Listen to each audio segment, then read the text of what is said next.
வணக்கம். முதலில் கெட்சப்பில் ஸ்பாகெட்டியை போட்டு பின்னர் தக்காளியை வைத்து பின்னர் ரொட்டியுடன் சேர்த்து அதை ஸ்வைப் செய்து மிகவும் புள்ளி உணருங்கள்.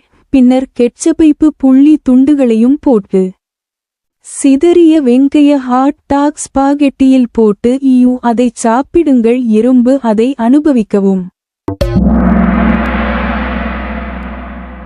இதை சாப்பிடுவியா?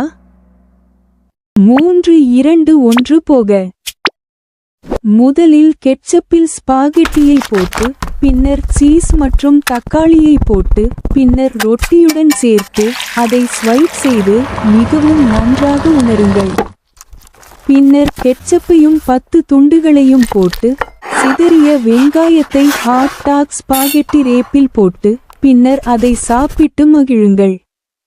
முதலில் கெட்சப்பில் ஸ்பாகெட்டியை வைத்து பின்னர் செஸ் மற்றும் தக்காளியை வைத்து பின்னர் ரொட்டியுடன் சேர்த்து பின்னர் அதை ஸ்வைப் செய்தால் மிகவும் நன்றாக இருக்கும்.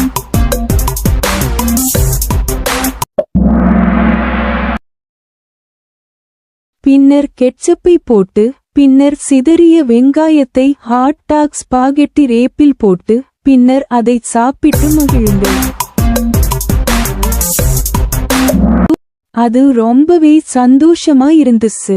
முதல்ல கெட்சப்புல ஸ்பாகெட்டியை போட்டு அப்புறம் சீஸ் தக்காளி அப்புறம் பிரெட் சேர்த்து ஸ்வைப் பண்ணி ரொம்ப நல்லா இருக்கும். அப்புறம் கெட்சப்புல 10 போட்டு சிதறிய வெங்காயத்தை ஹாட் டாக் ஸ்பாகெட்டி ரேப்ல போட்டு அப்புறம் சாப்பிடுங்க. இரும்பும் அதை அனுபவிச்சுக்கோங்க. பிறகு சந்திப்போம்.